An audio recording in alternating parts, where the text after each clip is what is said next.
గౌరవనీయులు Bengaluru Telugu Desam party forum founder, అదే మరి ఈరోజు ఈ కార్యక్రమాన్ని చాలా ఉత్సాహంగా నెరవేరుస్తున్నటువంటి వీరా కరకబెండల గారికి, ఈరోజు నేను మిమ్మల్ని చూస్తూ ఉంటే మామూలుగా మేము ఆర్గనైజేషను పై నుంచి కింది వరకు చేస్తాం, కానీ స్వచ్ఛందంగా ముందుకొచ్చి బ్రహ్మాండమైన ఆర్గనైజేషన్ అభివృద్ధి చేయడమే, డెవలప్ చేయడమే కాకుండా ఇంత ఉత్సాహంగా మీరు ముందుకు పోతున్నారంటే దానికి మనస్ఫూర్తిగా మీ ఆర్గనైజర్స్ని, ఇక్కడే మెంబర్స్ని, ఇక్కడే ప్రజల్ని మనస్ఫూర్తిగా అభినందిస్తున్నా.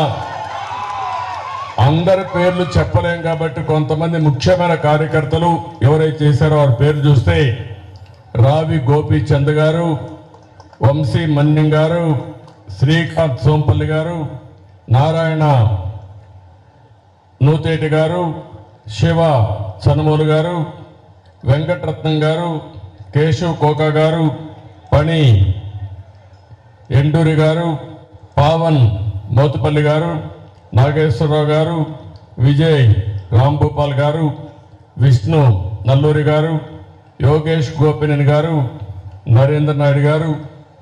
ఈరోజు ఎక్కడ చూసినా యువతను చూస్తున్నా, మొత్తం ఈ మీటింగ్లో చూస్తే యువశక్తి కనపడుస్తున్నారు. భవిష్యత్తు మీదే. అలాంటి ప్రొఫెషనల్స్గా ఉండే మొత్తం యువ నాయకులందరికీ కూడా నమస్కారాలు, అభినందనలు, శుభాభినందనలు. ఈరోజు మీ ఉత్సాహం చూసినప్పుడు అనిపిస్తుంది, ఇటీవల నాకు కష్టం వచ్చినప్పుడు ఏ విధంగా స్పందించారో మిమ్మల్ని చూశాను. ఒక బెంగళూరులో కాదు, ప్రపంచం మొత్తం ఒక 70-80 దేశాల్లో మీరు బ్రహ్మాండంగా నేను చేసిన పనులు గుర్తు చేసుకున్నారంటే దీనికంటే ఏ నాయకుడికి కావలసిన ఆదరణ ఉండదు. దానికి పూర్తిగా మీ అందరికీ ధన్యవాదాలు తెలియజేస్తున్నా, అభినందనలు తెలియజేస్తున్నా. ఒకప్పుడు తెలుగువారంటే ఆంధ్రప్రదేశ్కే పరిమితం అయ్యేవాళ్ళం. ఈరోజు తెలుగువాడంటే బెంగళూరులో చూస్తే బెంగళూరు సిటీని కూడా ప్రభావితం చేసేది తెలుగు వాళ్ళే. ఆ స్థాయికి మీరు వచ్చే పరిస్థితికి వచ్చారు. తెలుగువారు ఈరోజు ఒక పక్క ఆంధ్రప్రదేశ్, తెలంగాణ 2 రాష్ట్రాల్లోనే కాకుండా అటు చెన్నైకి పోయినా, బెంగళూరుకు వచ్చినా, ఏ సిటీకి వచ్చినా ఎక్కడన్నా సమర్థంగా సేవలు అందిస్తున్నారంటే వారికి చిరునామాగా తెలుగువారు ఉన్నారు. ఇది మనందరికీ గర్వకారణం. ఒక మన దగ్గరనే కాదు, మన దేశంలోనే కాదు, ప్రపంచం మొత్తం తెలుగువారు వెళ్ళే పరిస్థితి వచ్చారు. ఏ దేశానికి వెళ్ళినా మన అడ్రస్ కోసం ఎత్తుక్కోకుండా ఎక్కడన్నా పాస్ట్ లొకాలిటీ ఉంటే అక్కడికి వెళ్తే అక్కడ ఇండియన్స్ ఉంటారు. వాళ్ళల్లో చూస్తే ప్రముఖమైన స్థానంలో తెలుగు వాళ్ళు ఉంటారు. ఇది చాలా గర్వకారణం అని చెప్పి కూడా నేను మీకు తెలియజేస్తున్నా. దీనికి కారణం 30 సంవత్సరాల కంటే ముందు నేను ముఖ్యమంత్రి అయిన తొలి రోజుల్లో నేను ఒకటే ఆలోచించాను,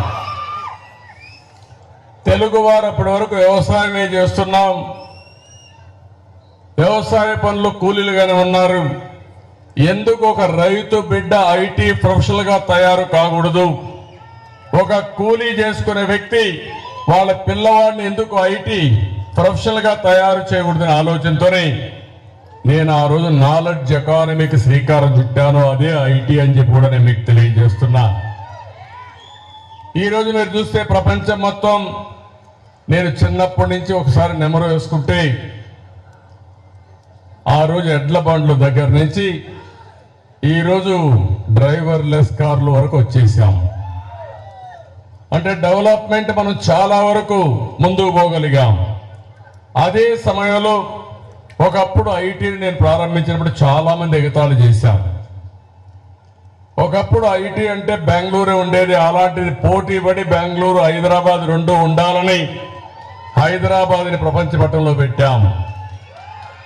ఈరోజు మీరు చూస్తే ఇండియాలోనే కాదు ప్రపంచంలో ఎక్కడ పోయినా నలుగురిలో ఒక ఐటీ ప్రొఫెషనల్ ఇండియన్ ఉంటే, ఇంకా నలుగురిలోనే కాదు ముగ్గురులో ఒకరు ఉంటే, దాంట్లో ప్రతి ఒక్కరు ముగ్గురులో ఒకరు ఆంధ్రప్రదేశ్ నుంచి వచ్చారు, తెలుగువారు వచ్చారు. ఇది గర్వకారణం. ఇది అయిన తర్వాత ఈరోజు నాలెడ్జ్ ఎకానమీ, ప్రపంచం మొత్తం నాలెడ్జ్ ఎకానమీలో ముందుకు పోయే పరిస్థితికి వచ్చాం. నాలెడ్జ్ ఎకానమీలో ఫార్మా కానీ బయోటెక్నాలజీ కానీ ఏ సెక్టర్ తీసుకున్నా నాలెడ్జ్ ఎకానమీ కూడా ఐటీ బ్యాక్ బోన్గా తయారైంది. ఈ రెండే కాకుండా నేను ఆ రోజుట్లోనే నేను ఒకటి ఆలోచించాను. ఉద్యోగాలు చేయడం కాదు, ఉద్యోగాలు మీరిచ్చే పరిస్థితి రావాలని ఆకాంక్షించా. అందుకే ఆంటర్‌ప్రెన్యూర్స్ ని ప్రమోట్ చేశాం. ఈరోజు నేను గర్వంగా చెప్పగలుగుతున్నా, ప్రపంచంలో ఏ దేశానికి పోయినా మన వాళ్ళు ఉద్యోగాలు చేస్తూనే వాళ్ళే పెట్టుబడులు పెట్టి స్లోగా ఆంటర్‌ప్రెన్యూర్గా తయారయ్యారు, స్టార్టప్ కంపెనీలు పెట్టారు, బ్రహ్మాండంగా రాణించే పరిస్థితికి వచ్చారు. ఇక్కడ మనందరం ఒకటే గుర్తుపెట్టుకోవాలి, తెలుగు వారు ఎక్కడున్నా వారికి ఒకే పిలిపిస్తున్నా.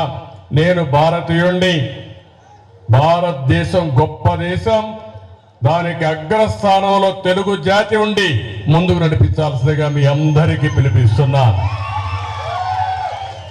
ఒకప్పుడు మనం ఆలోచించడం, ఆ ఆలోచన విధానం థింక్ గ్లోబలీ యాక్ట్ లోకలీ. ఇప్పుడు నేను ఇస్తున్నా థింక్ గ్లోబలీ యాక్ట్ గ్లోబలీ. ఎందుకు నేను మాట్లాడుతున్నానంటే, లొకేషన్ అనేది సమస్యే కాదు. నువ్వు బెంగళూరులో ఉండొచ్చు, వాషింగ్టన్లో ఉండొచ్చు, లేకపోతే ఆంధ్రప్రదేశ్ రిమోట్ గ్రామంలో ఉండొచ్చు, కానీ నీకు నాలెడ్జ్ ఉంటే, లీడర్షిప్ ఉంటే ప్రపంచం మొత్తం సేవలు అందించే నెట్వర్క్ డెవలప్ చేసే శక్తి తెలుగు జాతికి ఉందని మరొక్కసారి తెలియజేస్తున్నా. అది మీరు చేసుకోవాల్సిన అవసరం ఉంది. అందుకని నా ఆశ అంతా కూడా భారతదేశానికి ఒక పెద్ద ఆస్తి. ఇనిషియల్ మూవర్స్ గా మనం టెక్నాలజీలో ఉన్నాం. 2, రిఫార్మ్ వల్ల పెద్ద ఎత్తున భారతదేశానికి సంపద సృష్టించే అవకాశం, నాలెడ్జ్ ఎకానమీ పోయే అవకాశం వచ్చింది. 3, మనం ఊహించిన విధంగా డెమోగ్రఫిక్ డివిడెంట్ ఇండియాకు వచ్చింది. ఈరోజు చైనా చూస్తే మనకంటే పోటీ పడినా అక్కడ ఏజ్డ్ పాపులేషన్ ఎక్కువ ఉంది. భవిష్యత్తులో ఇంకా సమస్యలు కూడా వస్తాయి. కానీ ప్రపంచానికి నాయకత్వం ఇచ్చే ఏకైక దేశం భారతదేశంగా ఉంటుంది. ఏమాత్రం అనుమానం లేదని చెప్పి కూడా నేను మీకు తెలియజేస్తున్నా. అందుకే మొన్న కూడా నేను ఒక మాట చెప్పాను.